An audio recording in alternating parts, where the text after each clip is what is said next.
American public education has made great progress in the years since education was first introduced, progress that many people take for granted. America was founded on the idea of democracy and most of all equality, with the Bill of Rights and our constitutions that belong to every American.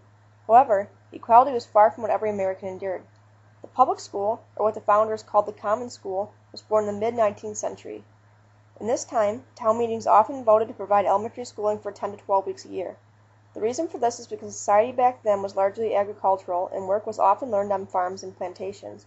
However, by the 1840s, things dramatically changed and more immigrants came to America, the main factor contributing to the creation of the public school. The beginning conditions of these schools were bad.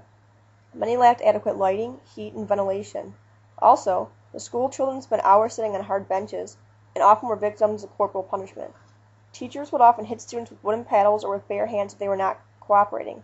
Instruction was purely academic-based, and students were often simply asked to read, go up to the board, and recite what they have read. There was no emphasis on any hands-on activities or anything else of that nature. Although corporal punishment was bad, it is only one factor that has changed dramatically since then, another being desegregation. In 1954, the Brown v. Board of Education case finally launched the desegregation of American public schools. However, a decade after the Brown v. Board of Education case ruled that no longer could segregation be legal, 98% of black kids were still in all-black schools. Lyndon B. Johnson is the man who was extremely successful at desegregating schools, and he believed that an equal chance at education meant an equal chance at life. In 1964, he signed the Civil Rights Act, which banned discrimination on the basis of race in all federally funded programs, including schools. The key with him is that he went to the schools and told them they could lose their federal funding if they refused to desegregate their schools, and because of this, the South finally gave way.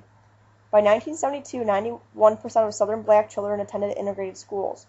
One can now clearly see how far that we have come as a country in ensuring equal education for all students, although it still hasn't been met.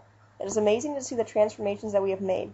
Students now have adequate resources for education, schools are now completely desegregated, and learning is not purely academic, but rather hands-on and in the best interest of the child.